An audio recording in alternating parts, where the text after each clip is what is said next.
นี่พี่น้องรอ YouTube ผู้ใดอยากได้แล้วก็สิเราประสบการณ์นะพี่น้องเนาะที่ YouTube ผ่านมาพี่น้องเนาะเฮ็ดแรกๆ YouTube นี่ก็ตั้งแต่ปี2018พี่น้องนะปี2018เฮ็ดลิ้นเฮ็ดหัวเฮ็ดหยังนี่แหละพี่น้องจักดินกอกลิ้นเกมไปถ่ายไปแล้วก็เก็บทุลอกทุเรียนกินทุเรียนก็ถ่ายไปเอาเรื่องผู้ติดตามเนาะพี่น้องเนาะเอาเรื่องผู้ติดตามของช่องเบาโกเนาะก็คือ FC เพิ่นก็คอมเมนต์มาอะไรเบาโกจะลงคลิปคือว่าดนเทื่อแต่ว่าผู้ติดตามคือจังมาแสนซับพี่น้องคือผู้ติดตามไปถ่ายน้องสาวผู้นึง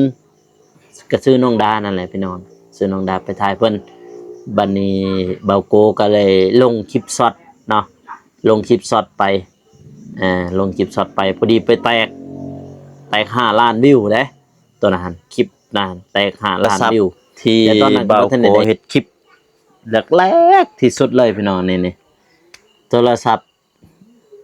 A32 Samsung A32 เพิ่นนั่นเบิ่งโธ่มัวเป็นมัวบ่เห็นหยังเลยพี่น้องนั่นนี่บ่เห็นหยังเลยเห็นบ่มัวเป็นมัวเลยเห็นบ่เบาโกชนบทสปปลาวพี่น้องเนาะพอดีแสนซับสไครบ์ตอนนี้ผู้ติดตามเด้อตอนนี้เด้อพี่น้องเด้อเนี่ยว่า1,932 คนพี่น้องเนาะที่เฮ็ดYouTube ใหม่มือใหม่ก็อยากบอกว่าสู้ๆให้กำลังใจนำพี่น้องเฮ็ดไปเรื่อยๆหรือว่าอยากปรึกษาเบาโกเรื่องเฮ็ด YouTube ก็ปรึกษาได้พี่น้องนำบ่ได้คิดเงินคิดหยังดอกบ่คิดที่ดอกพี่น้องเนาะแบ่งความรู้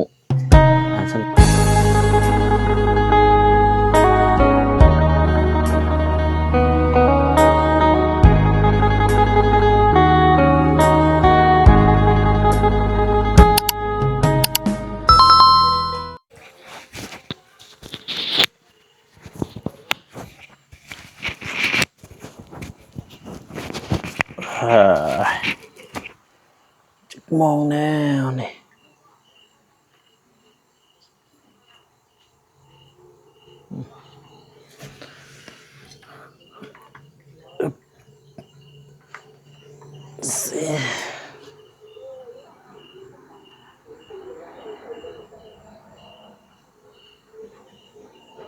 มันเข้าสะแท้บาดนี่โทรศัพท์เฮานี่เป็นหยังอีกเข้าสะนะโต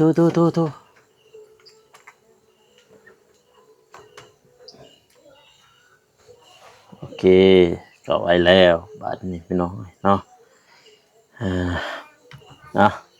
พี่น้องเนาะเปิดภาพมาเด้อพี่น้องเด้อก็อยู่ที่ห้องของเบาโกเนาะพี่น้องเนาะธนอัดอันนี้ซ้ำ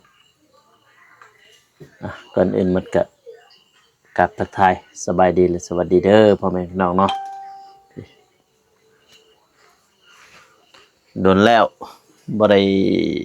จับของแปลกของหลายๆคนที่อยากได้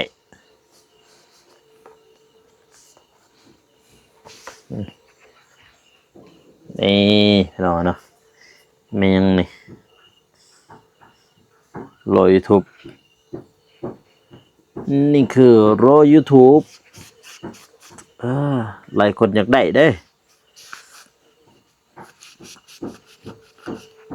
เป็นโล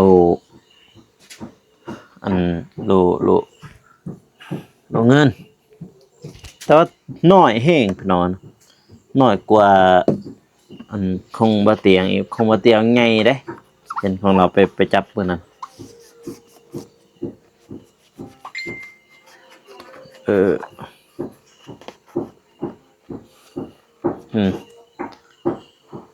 YouTube เดี๋ยวเสร็จอนามัยก่อนปกติก็ไปทางนี้พี่น้องไปทางนี้โดย YouTube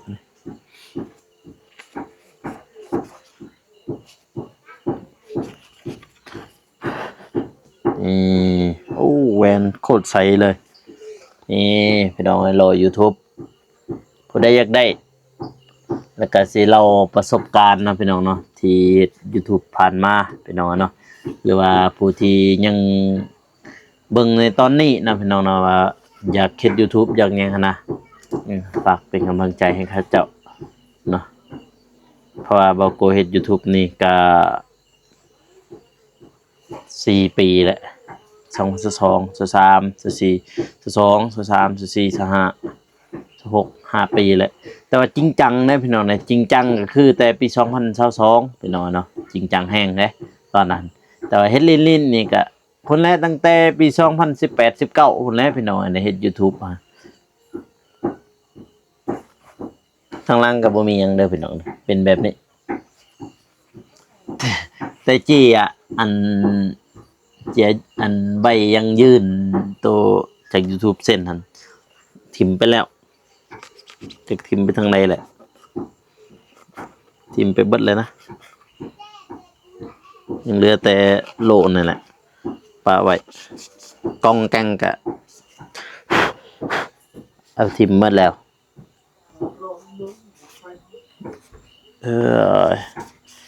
นี่อันทำไมก่อนหลายคนเนาะพี่น้องเนาะที่อยากได้โล YouTube นี่แบบนี้นี่เจ้าอยากได้เป็นใบประกาศจาก YouTube เนาะพี่น้องนี่ใบประกาศจาก YouTube แล้วก็สิเราประสบการณ์ให้พ่อแม่พี่น้องเพิ่นได้ฟังแล้วก็ FC หรือว่าผู้ที่อ่าเฮ็ด YouTube ในตอนนี้นะพี่น้องเนาะก็คือจะให้กำลังใจให้เขาเจ้านะพี่น้องเนาะก็เฮ็ดไปเรื่อยๆพี่น้องเนาะมีสักวันหนึ่งก็สิเห็นผลสำเร็จพี่น้องโอ้ยนี่โอ้ยมืดเถอะนี่อัน2เบาโกนี่เบาโกส่วนบทสปปลาวพี่น้องเนาะพอดีแสนซับสไครต์ตอนนี้ผู้ติดตามเด้อตอนนี้นะพี่น้องเด้อเนี่ยเบิ่งกันผู้ติดตามตอนนี้1,932 คนพี่น้องเนาะผู้ติดตามช่องเบาโกตอนนี้นี่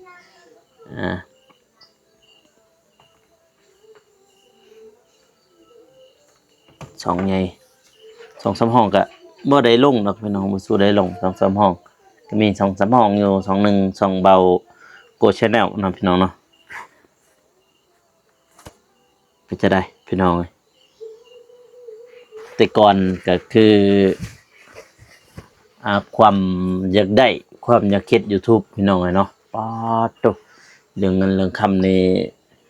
ออกเองประหยัดคือกันแหละเงินใส่จ่ายพี่น้องเนาะคือไปลุยดักจอกดึกจึงพี่น้องเนาะไปแบบบ่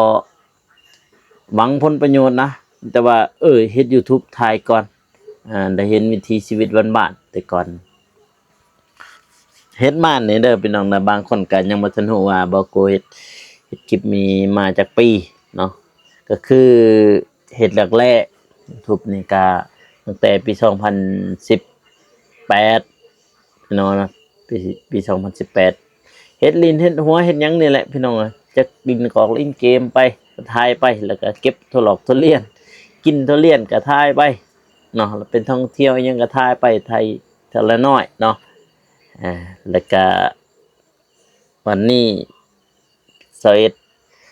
19และ20ช่วงนั้นก็โควิดคนยังก็ถ่ายไปพี่น้องถ่ายลิ้นไปยังโควิดยังวันนี้มาเจอหมู่ผู้นึงเนาะที่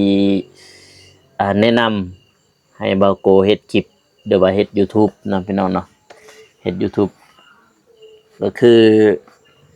เห็นกันพี่น้องเนาะหมู่ต่อหมู่ของหมู่นะพี่น้องเห็นกันหมู่ของหมู่แล้ววันนี้มาเห็นหมู่ก็เลยแท็กอันผู้เป็นผู้เฮ็ด YouTube หันแท็กลงสตอรี่เบาโกกับพอดีไปส่องเบิ่งพี่น้องส่องเบิ่งเพิ่นว่าโอ้ยูทูบเบอร์ลาวเพิ่นเขียนว่ามันเต็งก็เตาะ เตาะไปเบิ่งนะพี่น้องเตาะไปเบิ่งแล้วก็ไปเห็นหมู่ผู้นั้นถ่ายคลิปแต่ก่อนก็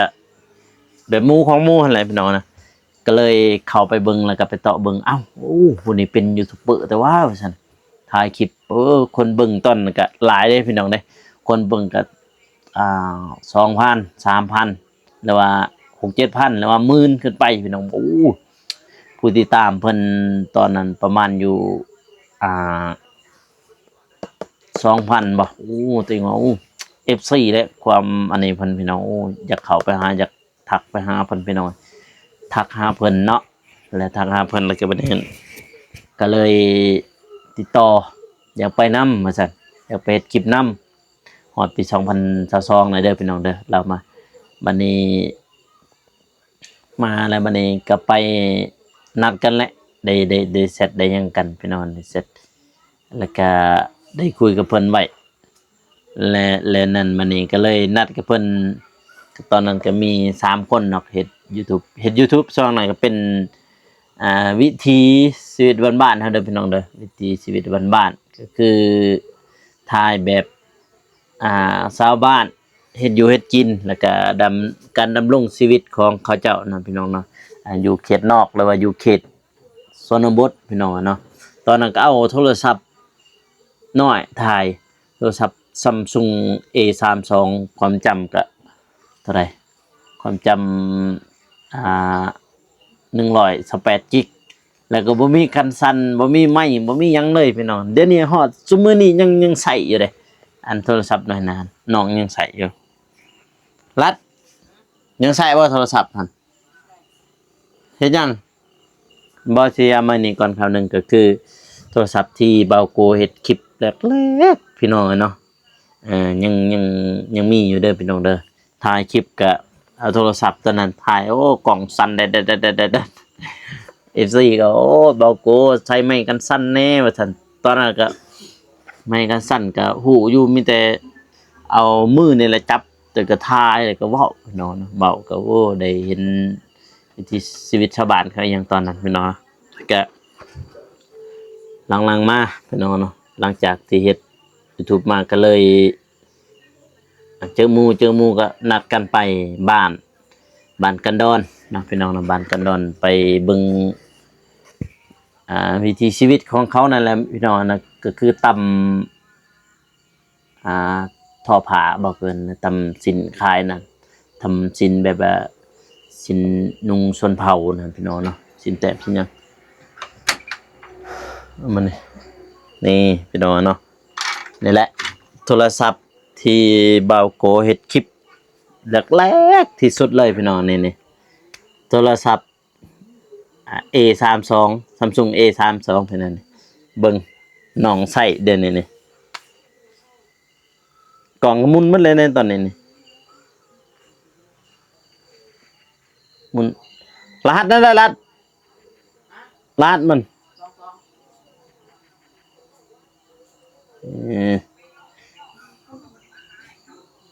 นี่แต่เดี๋ยวนี้ก็เลื่อนไหลอยู่ยังลิ้นก็โอเคอยู่พี่น้องมีลิ้นก็กล้องมาเบิ่งกล้องพี่น้องเอ้ยนี่กล้องเดี๋ยวปิดอันนี้กันก็เดี๋ยวไปทางนี้นี่เห็นบ่กล้องที่ว่าใส่โทรศัพท์ A32 นี่พี่น้องเลยถ่ายคลิปกันจังซี่แหละพี่น้องเบิ่งก็โตมัวบ่เห็นหยังเลยนี่มันมัวแห้งบ่เห็นเลยนะมัวแห้งขนาดแต่ว่ากล้องหน้าแห้งคักพูนกล้องหน้าเบิ่งเอากล้องหน้าพี่น้องเนาะพูนบ่เห็นหยังเลยนี่ไฟเหี่ยงซื่อได้นี่กล้องหน้าบ่เห็นหยังนี่จะกล้องมันเห็นจะกล้องซื่อๆมัวขนาดถ่ายวิดีโออยู่นี่โธ่มัวบ่เห็นหยังเลยพี่น้องนั่นนี่บ่เห็นหยังเลยเห็นบ่มัวเป็นมัวเลยเห็นบ่มัวขนาดนี่แหละ โทรศัพท์ที่ใส่ไม้ก็บ่มีอืมแต่ก่อนก็กล้องก็กับพอได้ถ่ายพอได้หยังครับพี่น้องก็มีอยู่คลิปที่ว่าถ้าที่เบาโกถ่ายนะพี่น้องยังเบิ่งคลิปอันลุ่มสุดเก่าที่สุดนั่นแหละตัวที่มือที่เบาโกไปถ่ายคลิปมือแรกแล้วก็ครั้งแรกในชีวิตเลยที่ว่าจริงจังแห่งมีคลิปตัวอันยังอยู่เดี๋ยวนี้พี่น้องเนาะอ่าแล้วก็ไปถ่ายไปอัปเดตไปเบิ่งการดำรงชีวิตของเขตชนบทนำพี่น้องนั่นแหละก็เขตในเมืองเขตหยังก็แตกต่างกันหลายพี่น้องเนาะการดำรงชีวิตบางโกไปทางดักจอกดักจึงก็ไปคือกันพี่น้องไปถ่ายคลิปไปถ่ายหยังโทรศัพท์ A32 ตอนนั้นจักล้าน2 ล้านบ่ตอนนั้น2 ล้านก็100 เหรียญนี่แหละประมาณนั้นความจำ128 กิก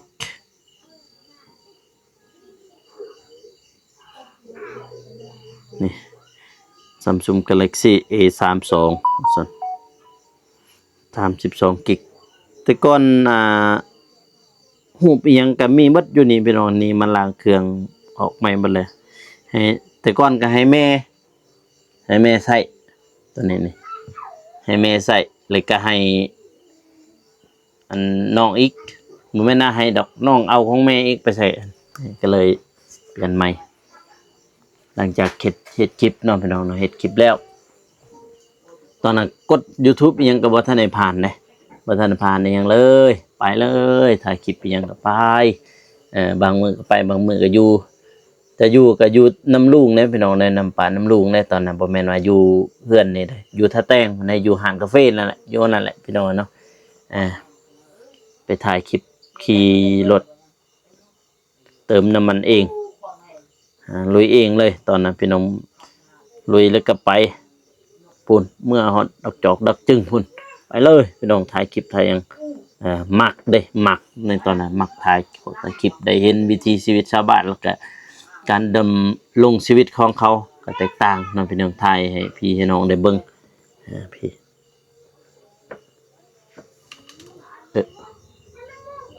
ปิดก่อนให้เห็นโลอันนี้หลายคุยหลายคนอยากได้เดี๋ยวผู้ที่เฮ็ดในตอนนี้นำพี่น้องเนาะก็คือเฮ็ดไปโลดสักวันหนึ่งก็สิเป็นของเฮานะพี่น้องเนาะความตั้งใจอยู่ไสความสำเร็จก็อยู่มองนั่นพี่น้องอันนี้นี่ได้แล้วพี่น้องแล้วก็เรามาต่อพี่น้องนะก็คือไปดอกจอกดอกจึงผู้เดียวขี่รถผู้เดียวนี่แหละถ่ายคลิปเอาโทรศัพท์ได้ตอนนั้นแหละเอาโทรศัพท์ถ่ายเอาท่อ PVC ท่อ PVC ได้เฮ็ดอันคาตั้งกล้องตะกี้มันมีอยู่คาตั้งกล้องน้อยแล้วก็เฮ็ดอันคาค้ำมันคาหยังอันเอาท่อ PVC อันมาตั้งเอาน็อตจอดเอาน็อตจอดแล้วก็มาตั้งแล้วก็ไปพี่น้องไปถ่ายคลิปบันแล้วมากอะจริงจังในตอนนั้นจริงจังแล้วก็บุกเบิกรุ่นบุกเบิกเลยพี่น้องตอนมาปี2023พี่น้องปี2023มาแล้วก็ผ่านกฎที่แรกก็ขอพินขอยังก็3-4 ครั้งพุ่นบ่ได้ก็พินขอยังบ่ได้เอาเว้าเรื่องผู้ติดตามเนาะพี่น้องเนาะเอาเรื่องผู้ติดตามของช่องเบาโกเนาะก็คือ FC เพิ่นก็คอมเมนต์มาอะไรเบาโกจะลงคลิปคือว่าดนเทื่อแต่ว่าผู้ติดตามคือจังมาแสนซับก็คือผู้ติดตามเบาโกก็เฮ็ดคลิปมาหลายแล้วพี่น้องหลายขึ้นมาแบบหลายปีนะหลายปีก็ขึ้นแบบซ้ายหนึ่งก็คือวิถีชีวิตชาวบ้านไทยอัปเดตการดำรงชีวิตของชาวบ้านนำพี่น้องเนาะเขตชนบทพี่น้องเนาะแล้วก็ไปท่องเที่ยวในไปเลาะนำเบาแม็กพี่น้องเบาแม็กเลาะตลาดตะลี่กันเราโกก็ไปคือกันนะทำเบาแม็กนะไปเที่ยวก็ยังมีคลิปอยู่พี่น้องนะเบิ่งบ่ได้ก็คิดฮอดเนาะเบิ่งเบาแม็กเลาะตลาดตะลี่เพิ่นก็พาไปตลาดแต่ละบ้านแต่ละ หม้องใดมีตลาดจะสิเห็นเพิ่นอยู่ดอกพี่น้องเพิ่นมาเที่ยวนะเพิ่นม่วนอยู่นำเพิ่นก็ตลกดีโอ้ยหัวเบิดมื้อพี่น้องเนาะก็คือเพิ่นถ่ายคลิปมื้อนี้แต่ละสดแล้วก็บัดแล้วมันตัดตอนแรงหั่นตัดบัดเดียวหั่นนะอ่าผู้ติดตามของบาโกก็คือถ่ายน้องดาเนาะน้องดากอกสูบกอกเด้อสูบกอกเด้อสูบแบบทั้งบ้านเบาตูนสูบหั่นทั้งอ่าทั้งบ้านอาหังแล้วกันทั้งบ้านห้วยดำหั่นทั้งบ้านทงไว้ก็แบบนั้นคือกันแล้วก็ทั้งบ้านกันดอนนะพี่น้องนะก็ส่วนไร่กับส่วนเผากระตูนี่นะเขาเจ้าสูบกอกเด้อแบบนั้นพี่น้องเนาะไปถ่ายน้องสาวผู้หนึงก็ชื่อน้องดานั่นแหละพี่น้องชื่อน้องดาไปถ่ายเพิ่นบัดนี้เบาโกก็เลยลงคลิปช็อตเนาะลงคลิปช็อตไปลงคลิปช็อตไปพอดีไปแตก5 ล้านวิวเด้ตัวนั้นคลิปนั้นแตก5 ล้านวิวแต่ตอนนั้นก็บ่ทันได้เงินได้หยังนะพี่น้องเนาะถ่ายลงคลิปช็อตแตกฮอต5 ล้านวิวแล้วก็แต่ละคลิปก็บ่โกก็ถ่ายกันลงไปเป็นแสน3-4 แสน5 แสนไปจังซั่นหรือว่า7 แสนคนเบิ่งพี่น้องเนาะจุด7 แสนวิวพี่น้องคลิปช็อตเด้อพี่น้องเด้อแล้วก็ผู้ติดตามก็เพิ่มขึ้นขึ้นมากพี่น้องนะตอนนั้นผู้ติดตามพอดีทิศหนึ่งพอดีผู้ติดตามพอดี30,000ผู้ติดตาม30,000พุ่นนี่ทิศหนึ่งนะช่องบาโกฮะหลังจากนั้นก็เลยมาเฮ็ดไปเรื่อยๆไปพอดีปี2023จึงมาได้มาได้พินYouTube ก็เลยกรอกข้อมูลให้เขากรอกให้แล้วก็หลังจากนั้นก็ไปถ่ายคลิปเลยจึงมาได้จาก YouTube รายได้จาก YouTube ก็บ่หลายดอกช่วงนั้นพี่น้องบางมื้อก็คือเห็นในช่วงนี้แหละไปนี่แล้วก็บ่ไปนี่นะหลังจากนั้นพอดีก็ไปนำเบานายนี่เบานายสลาดิโอหั่นพี่น้องเนาะไปนำเพิ่นไปทัวร์ซี่แข้งภาคใต้พี่น้องเนาะไปทัวร์ไปถ่ายคลิปนี่แหละพี่น้องเนาะนับแต่ปากเซสารวัน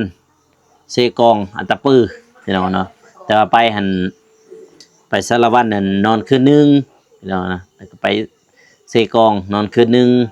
แล้วก็ไปเมืองหลักจึงนอนคืนนึงแล้วก็ไปอัตตปือนอนคืนนึงพี่น้องเนาะแล้วมาจอดอยู่ที่ปากซองจำปาสักเขานี่พอดีทั่วเลยซีแข้งภาคใต้พี่น้องเบาโกไปขี่รถจักรเด้ตอนนั้นขี่รถจักรแต่ว่าไกลก็ไกลแล้วจะเป็นแล้วพี่น้องตอนมักสุดตอนนั้นโทรศัพท์ยังใส่โทรศัพท์อยู่เด้อพี่น้องในตอนนั้นยังใส่โทรศัพท์น้อยนี่แหละยังใส่น้อยนี่อยู่ยังเลาะตอนนั้นไปถ่ายคลิปไปทั่วแน่ไปไปจนภัยนี่พี่น้องนะตอนนั้นจะเห็นยังก็ถ่ายไปเลยตอนนั้นไปนอนสารวันคืนนึงนอนเซกองคืนนึงนอนเมืองดักจึงคืนนึงกลับมาจากดึงจึงก็ลงไปทางซานไส้หันทางบ้านเบาลิดหันตั้งหน้าหันน่ะลงไปแล้วก็ไปนอนอยู่เมืองสนามไซบ่จากเมืองยังน่ะลืมละนอนแต่หัวนอนอยู่อัตตปือพี่น้องเนาะคืนนึงหลังจากนั้นก็แยกทางกันพี่น้องแยกทางกันกับเพิ่นแยกกันก็อยู่เซกองแหละแต่ว่าบ่าวนายเพิ่นก็ลัดมาปักช่องบ่าวโกก็ลัดมาท่าแตงฮะกำลังกินข้าวแรงพี่น้องเนาะแต่ว่าบ่ฮู้ว่าได้ยังกินหลังจากนั้นก็เลยมาพ่อบ่าวแม็กพี่น้องเนาะบ่าวแม็กกันเพิ่นอยากไปแจกเครื่องอยู่เขตนอกพุ่นน่ะไปแจกเครื่องอยู่เขตนอกก็เลยพาเพิ่นไป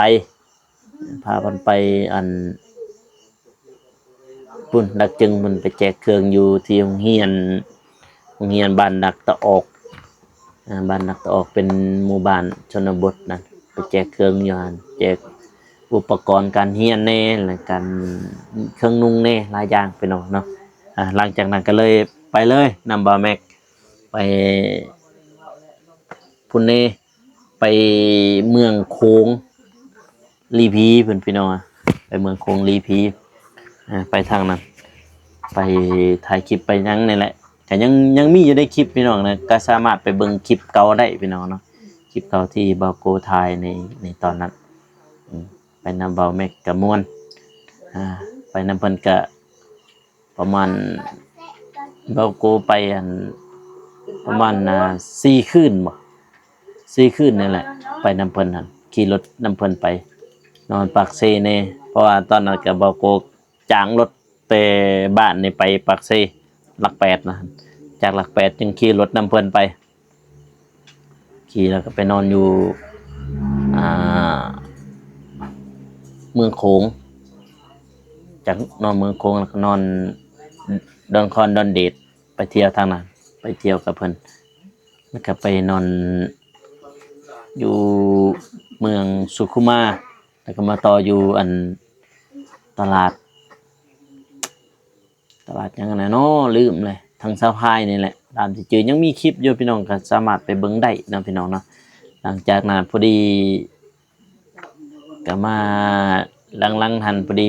บ่าวเตียงเพิ่นลงมาไต่แต่ว่าบ่าวเตียงเพิ่นลงมาก่อนแล้วพี่น้องก่อนหน้านั้นแล้วเพิ่นลงแต่ก็ฮู้จักกับเพิ่นอยู่ไปกับ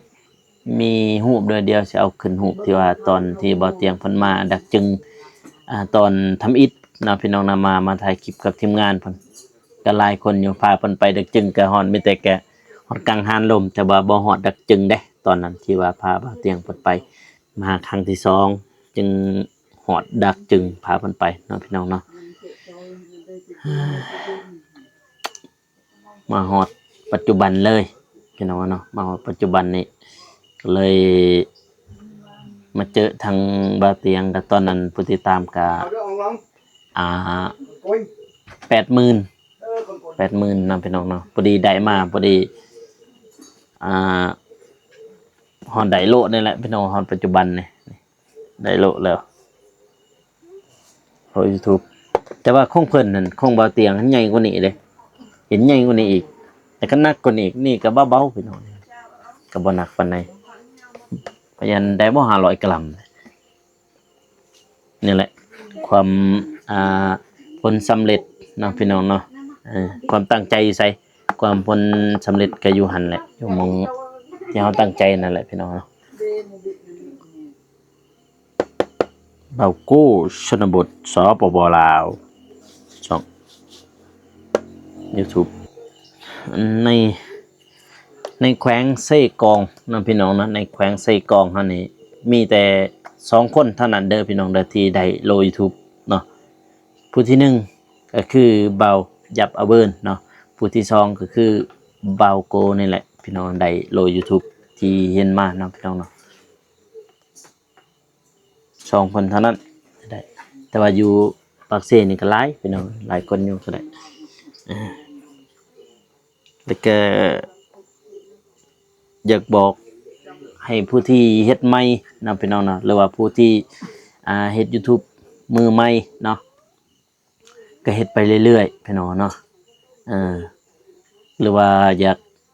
หาหมู่หาคู่ก็หาทีมงานเขานำกันปรึกษานำเฮานำไผก็ได้พี่น้องเนาะนำบ่าวตูนมาเจ็บหรือว่านำบ่าวโกเองอยากปรึกษาก็ได้พี่น้องเนาะเฮาบ่คิดที่ดอกความรู้แบ่งกันพี่น้องเนาะหรือว่าอยากเฮ็ด YouTube อยากสร้างรายได้เพิ่มอยากสร้างรายได้จากทางออนไลน์ก็สามารถปรึกษาฟรีพี่น้องเนาะบ่คิดหยังเนาะพี่น้องก็แบ่งความรู้ให้กันและกันเนาะพี่น้องเนาะเพื่อผลสำเร็จของ YouTube พี่น้องเนาะเนาะก็สิบ่มีหยังปานใดเด้อพี่น้องเด้อมื้อนี้ก็ถ่ายสำนี้ให้พ่อแม่พี่น้องเพิ่นได้เบิ่งได้ชมเนาะพี่น้องเนาะหรือว่าผู้ที่เฮ็ดYouTube ใหม่มือใหม่ก็อยากบอกว่าสู้ๆให้กำลังใจนะพี่น้องเฮ็ดไปเรื่อยๆหรือว่าอยากปรึกษาเบาโกเรื่องเฮ็ด YouTube ก็ปรึกษาได้พี่น้องนะบ่ได้คิดเงินคิดหยังดอกบ่คิดที่ดอกพี่น้องเนาะแบ่งความรู้ซึ่งกันและกันพี่น้องเนาะ ก็ประมาณนั้นพี่น้องเนาะเอ้าบัดนี้ก็เบากูก็สิขอตัวลาไปก่อนเด้อพ่อแม่พี่น้องเนาะก็อย่าลืมอ่าฝากติดตามเนาะเป็นกำลังใจให้เบากูเฮ็ดคลิปต่อๆไปนะพี่น้องเนาะแล้วก็ขอบคุญขอบคุณผู้ใหญ่ใจบุญทุกท่านที่เพิ่นเบิ่งคลิปเบากูแต่ต้นจนจบเนาะจังได๋ก็อวยพรให้ผู้ใหญ่ทุกท่านจงมีแต่ความสุขความเจริญปรารถนาสิ่งใดก็ขอให้ได้สิ่งนั้นให้ได้ดังสมปรารถนาไปไสมาไสไปฮอดจะได้ถึงให้มีแต่คนรักคนหอมท้ายนี้เบากูสิขอตัวลาไปก่อนเด้อพ่อแม่พี่น้องเด้อสำหรับคลิปนี้ขอกล่าวว่าสบายดีพี่น้องแล้วเจอกันอีพีหน้าเด้อพี่น้องเด้อบ๊ายบาย